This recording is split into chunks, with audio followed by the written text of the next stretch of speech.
berharap kalian semua sehat dan tetap sukacita ya. Semuanya sudah siap memuji nama Tuhan belum? Pastinya sudah ya. Sebelumnya mari kita mengambil saat teduh sejenak. Saat teduh dimulai. Saat teduh selesai. Adik-adik, kita sudah memasuki warna Injil di minggu keempat. Nah, ayo siapa yang masih ingat? Minggu pertama warnanya apa ya? Benar, kuning. Kuning itu mengingatkan kita Allah menyediakan surga dan diberikan kepada kita secara gratis. Walaupun gratis, ada loh yang menghalangi kita untuk mendapatkannya. Kira-kira apa ya? Nah, kalau di minggu kedua ada yang masih ingat gak warnanya apa? Iya benar, hitam, melambangkan dosa, yaitu dosa. Dosalah yang menghalangi kita menerima hadiah dari Allah, yaitu sorga. Dosa hukumannya maut, neraka selamanya. Tidak ada usaha yang bisa menyelamatkannya. Nah, lalu bagaimana dong? Nah, untuk warna ketiga ada yang ingat gak? Benar, warna merah mengingatkan kita akan darah Tuhan Yesus. Pengorbanan Tuhan Yesus di kayu salib untuk menebus kita dari dosa. 1 Petrus 2 ayat 24. Ia sendiri telah memikul dosa kita di dalam tubuhnya di kayu salib, supaya kita yang telah mati terhadap dosa hidup untuk kebenaran. Oleh bilur-bilurnya kamu telah sembuh. Warna keempat, lihat nih kita lagi pakai baju apa? Putih, mengingatkan kita akan setiap orang yang percaya, mengaku dan menerima Tuhan Yesus sebagai Tuhan dan Juru Selamatnya dalam hati, dosanya pasti diampuni. 1 Yohanes 1 ayat 9. Jika kita mengakui dosa, maka Ia akan setia dan adil, sehingga Ia akan mengampuni segala dosa kita dan menyucikan kita dari segala kejahatan. Mari kita angkat pujian, dihapuskan dosaku.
Teman-teman, mari kita bersatu di dalam doa.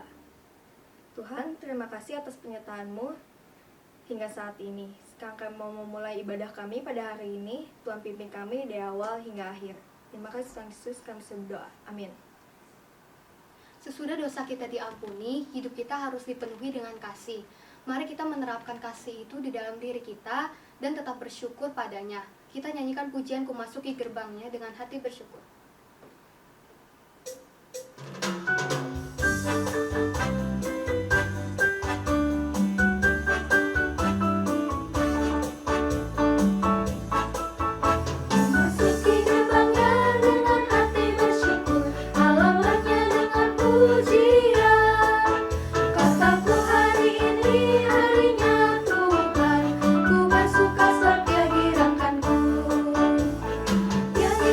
Ku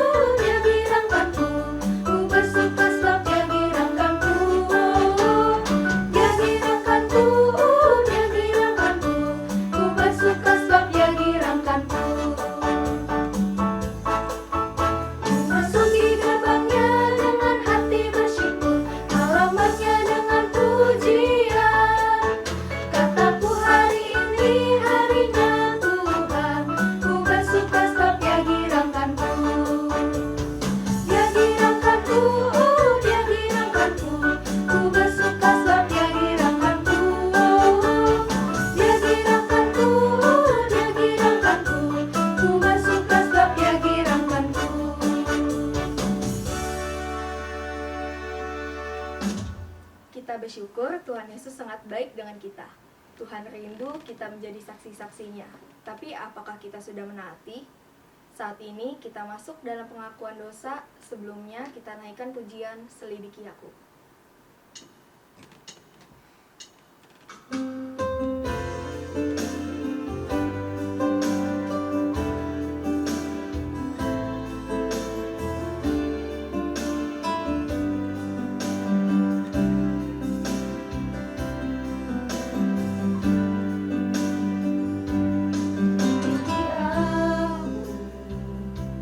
Lihat hatiku, apakah ku sungguh mengasihimu, Yesus, Kau yang Maha Tahu dan menilai hidupku, tak ada yang tersembunyi bagimu.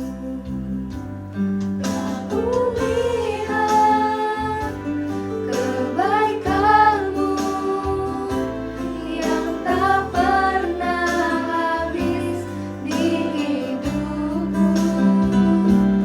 Ku berjuang sampai akhirnya Kau dapati aku tetap setia.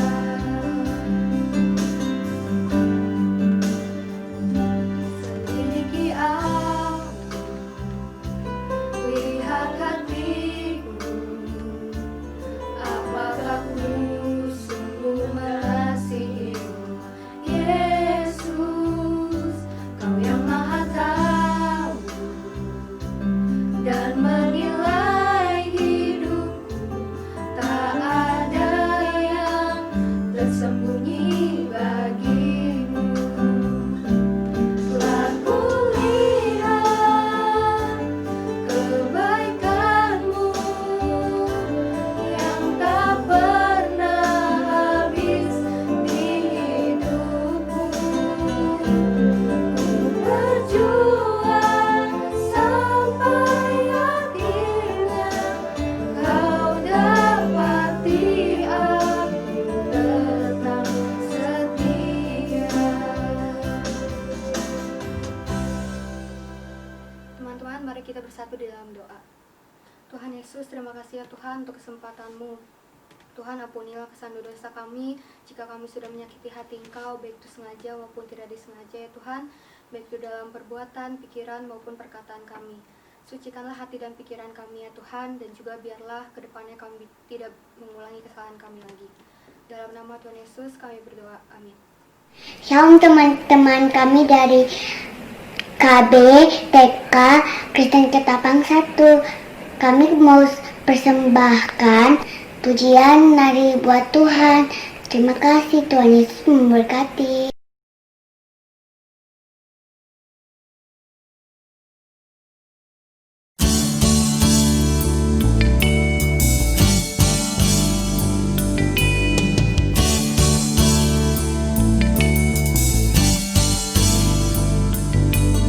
Jump, jump, jump into the light, light, light. Run, run, run away from what's not right. Jump, jump, jump out of the dark, dark, dark. Run to Jesus, give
Mari kita siapkan hati kita untuk mendengarkan firman Tuhan hari ini dengan menyanyikan pujian berkat kemurahan-Mu.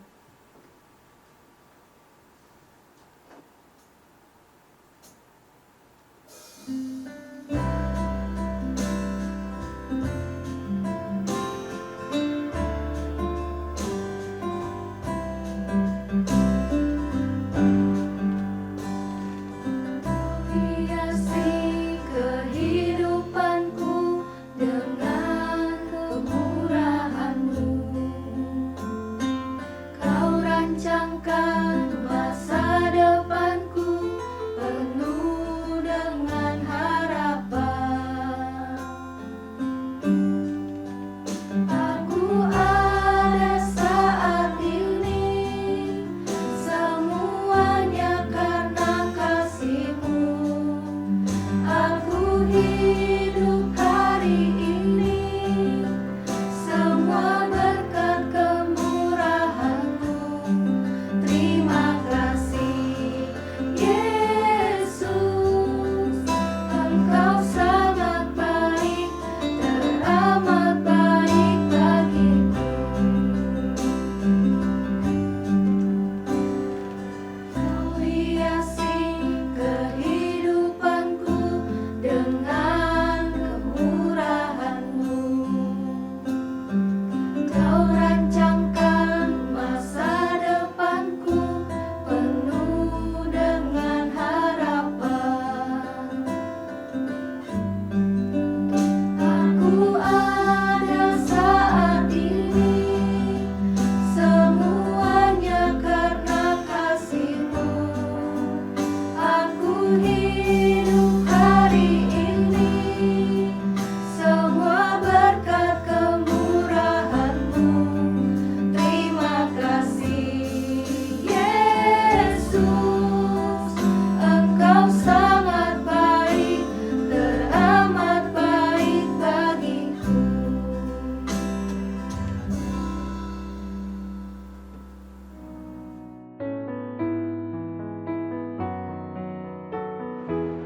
Halo, selamat pagi untuk kita semua. Gimana nih kabarnya hari ini? Wah, pasti kalian semua dalam keadaan sehat selalu ya, dan tetap selalu bersukacita. Dan saat ini kita mau sama-sama untuk mendengarkan sebagian dari firman Tuhan. Tetapi sebelumnya, saya akan mengajak kita semua untuk bisa memohon pertolongan kepada Tuhan supaya kita bisa mendengarkan firman Tuhan dengan baik dan bisa terapkan dalam kehidupan kita hari lepas hari. Yuk kita sama-sama berdoa ya. Tuhan, terima kasih karena hari ini Tuhan berikan kami kesempatan untuk bisa bersama-sama mengikuti ibadah secara online. Dan saat ini Tuhan, kami rindu untuk bisa mendengarkan sebagian dari firman-Mu. Tolonglah kami Tuhan, untuk kami boleh mengerti setiap firman-Mu, dan kami boleh menjadi pelaku dalam kebenaran firman-Mu. Dan hamba-Mu Tuhan yang akan menyampaikan. Bila Tuhan pakai mulut dan bibir hamba untuk boleh berkata-kata, menyampaikan setiap kebenaran firman-Mu. Inilah doa kami Tuhan, dalam nama Tuhan Yesus kami berdoa dan mengucap syukur. Amin. Anak-anak yang kasih Tuhan, hari ini kita akan bersama-sama membaca dan merenungkan firman Tuhan. Saya akan membacakannya untuk kita sekalian. Kalian boleh membacanya di rumah masing-masing ya. Demikian bunyi firman Tuhan. 2 Korintus 5 ayat yang ke-15. Dan Kristus telah mati untuk semua orang, supaya mereka yang hidup tidak lagi hidup untuk dirinya sendiri, tetapi untuk Dia yang telah mati dan telah dibangkitkan untuk mereka. Amin. Sedemikian jauh pembacaan firman Tuhan kita pada pagi hari ini. Yang berbagi adalah kita yang membaca, merenungkan, serta melakukannya dalam kehidupan kita hari lepas hari. Anak-anak dikasih Tuhan, tema kita hari ini adalah hidup ini buat apa? Hidup ini buat apa? Ya, kira-kira kalau kita diberikan pertanyaan seperti itu, hidup kita tuh buat apa sih? Mungkin di antara kita semua ada yang merasa bingung. Hidupku buat apa ya? Apakah aku hanya sekedar hidup untuk bisa apa ya kira-kira? Apakah kita hanya sekedar hidup untuk makan? Untuk bisa bekerja, sekolah, dan lain sebagainya yang menurut kita itu bisa menyenangkan hati kita, membuat kita merasa tidak rugi, dan membuat kita merasa happy. Apakah hanya sebatas itu hidup kita? Atau mungkin ada yang merasa bahwa hidupku harus bisa memberi dampak buat orang lain. Tetapi tidak banyak orang yang memiliki pemikiran seperti itu, bahwa hidup kita pakai untuk bisa menjadi dampak buat orang lain. Mungkin kita berpikir bahwa buat apa aku nolongin orang? Buat apa hidupku berdampak buat orang lain? Sedangkan mereka aja nggak pernah memberikan sedikit pun untuk aku. Sedangkan mereka aja selalu menyakiti hatiku. Atau sedangkan mereka aja nggak pernah memberikan keuntungan buat aku. Buat apa aku dekat dengan mereka? Buat apa aku berdampak buat mereka? Yang penting aku happy, yang penting aku bisa menjalani hidupku, yang penting aku bisa melakukan semuanya hanya untuk diriku sendiri. Mungkin ada banyak orang yang memiliki pemikiran seperti itu.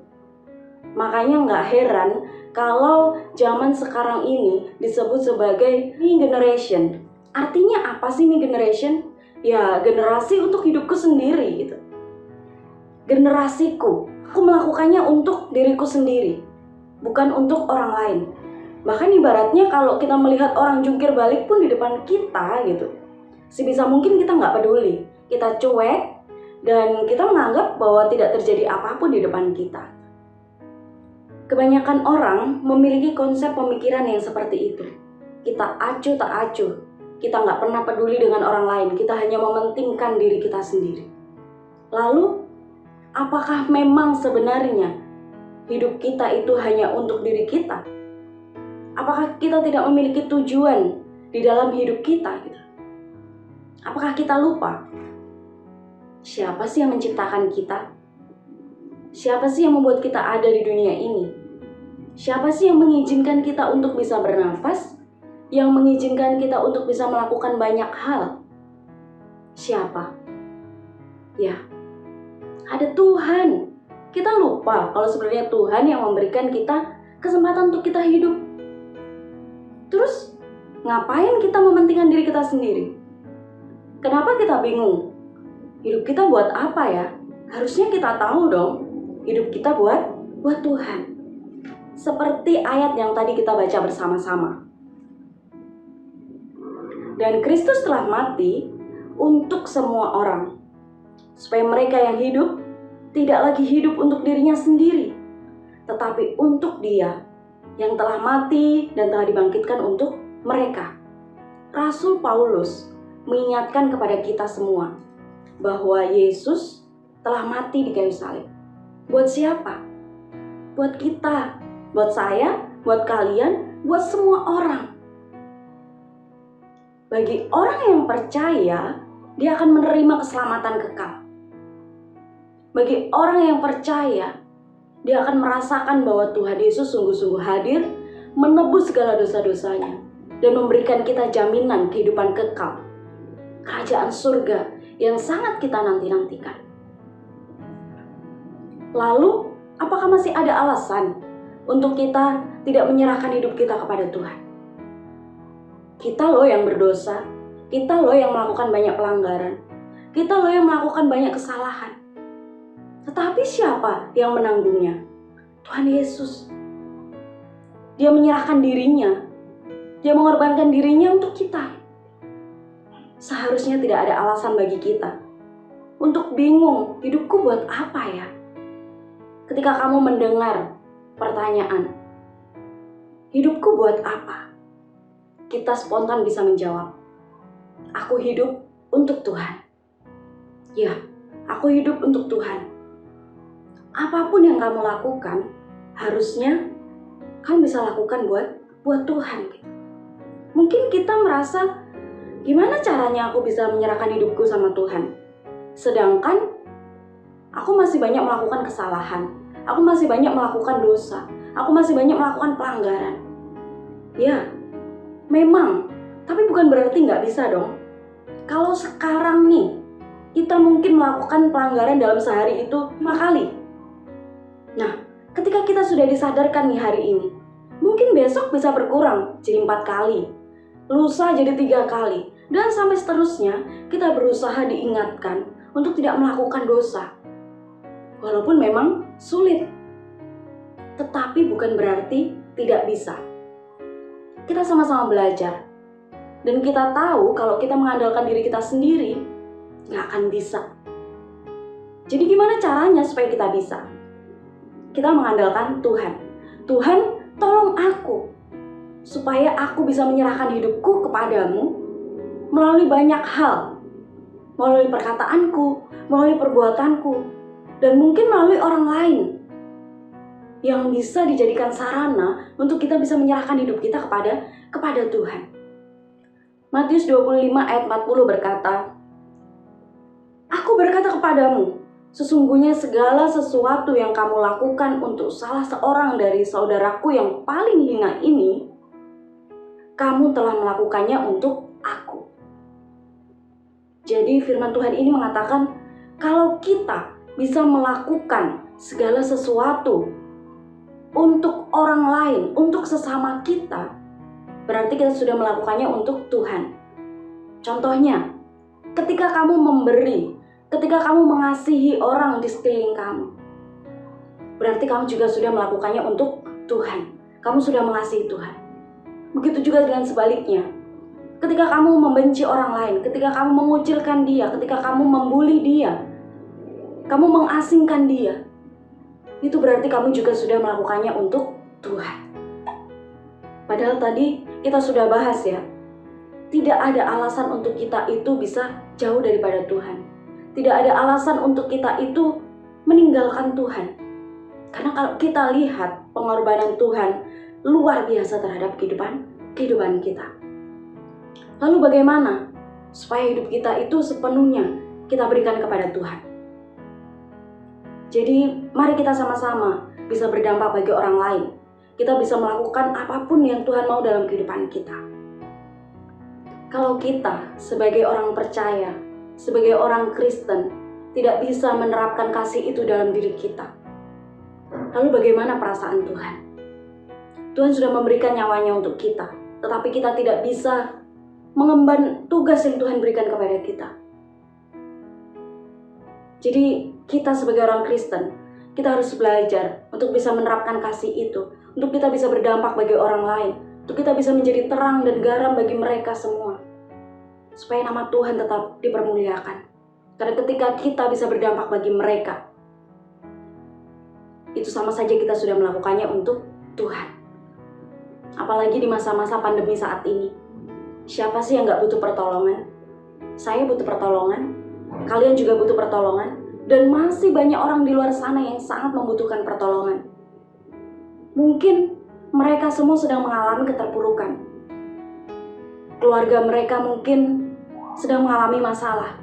Perekonomian sedang jatuh. Kesehatan mereka sedang menurun. Dan mungkin ada banyak orang-orang yang merasa jenuh dengan kehidupan mereka yang selalu tinggal di rumah saja. Mereka tidak bisa melakukan banyak hal. Mereka tidak bisa kemana-mana. Mereka hanya bisa terus berada di dalam rumah. Dan mungkin saat ini mereka berada di titik terjenuh mereka. Apa yang mereka butuhkan? Ya, pertolongan daripada kita. Apa yang mereka butuhkan? Doa, dukungan, motivasi. Mungkin kalau kita bisa memberi dan kita punya, kita bisa dukung mereka dengan dana. Atau kalau kita punya, kita juga bisa dukung mereka dengan makanan misalnya. Atau hal-hal yang lain yang mungkin kita bisa salurkan kepada mereka. Kalau kita ada di posisi mereka, pasti kita akan membutuhkan semua itu. Dan kita akan minta tolong sama Tuhan supaya Tuhan mengirimkan orang-orang untuk bisa menolong kita. Sama seperti mereka. Mereka pasti minta tolong sama Tuhan untuk bisa mendapatkan apa yang mereka butuhkan. Kenapa tidak kalau kita jadi sarana untuk bisa menolong mereka? Kenapa tidak kalau kita jadi tangan kanan Tuhan, melakukan apa yang Tuhan mau, sehingga nama Tuhan tetap dipermuliakan? Jangan merasa bahwa yang penting aku bisa makan, yang penting aku bisa hidup, yang penting aku bisa melakukan banyak hal, atau yang penting aku bisa happy. Lalu kita diam saja dan tidak peduli terhadap mereka. Tidak.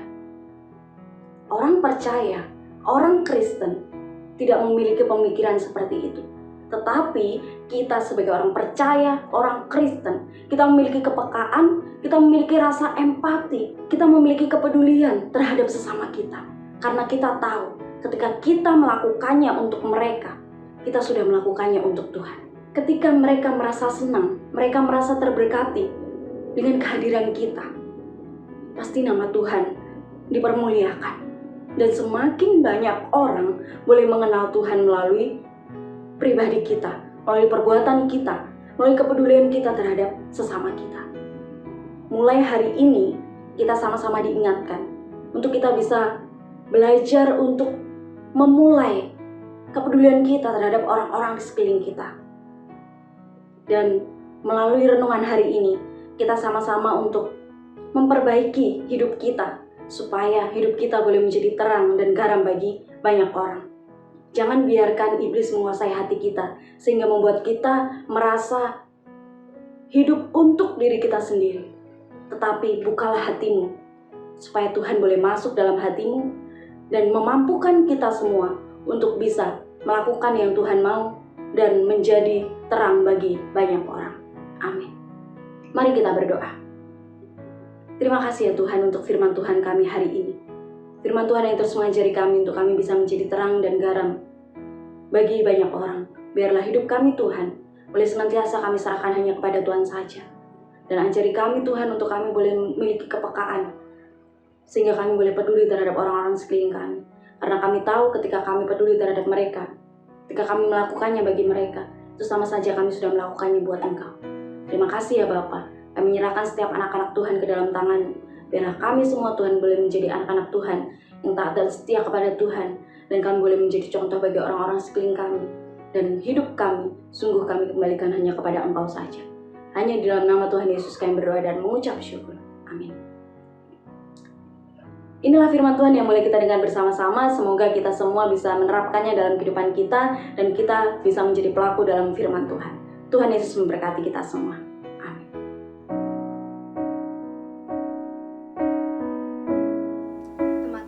Kita sudah mendengarkan firman Tuhan.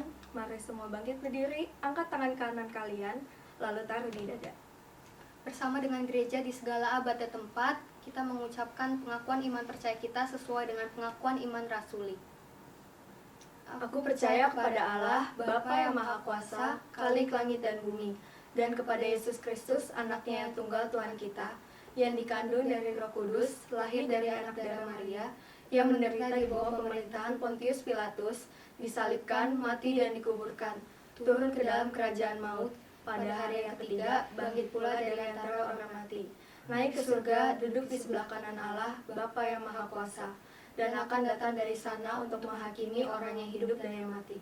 Aku percaya kepada Roh Kudus, gereja yang kudus dan am, persekutuan orang kudus, pengampunan dosa, kebangkitan orang mati, dan hidup yang kekal. Amin.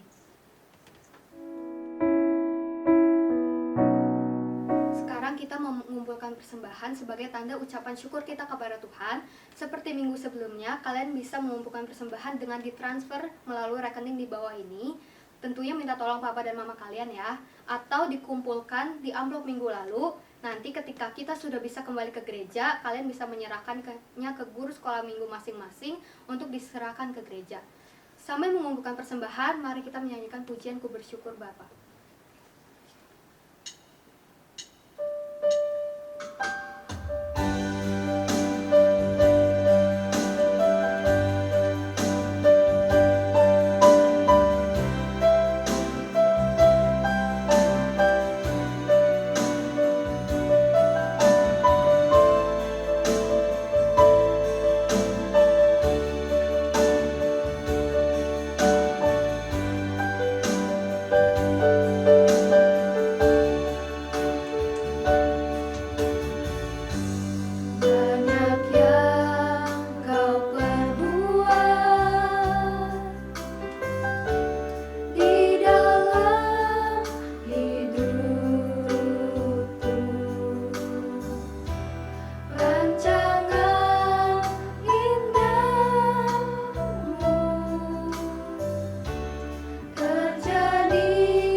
teman-teman, mari kita bersatu di dalam doa.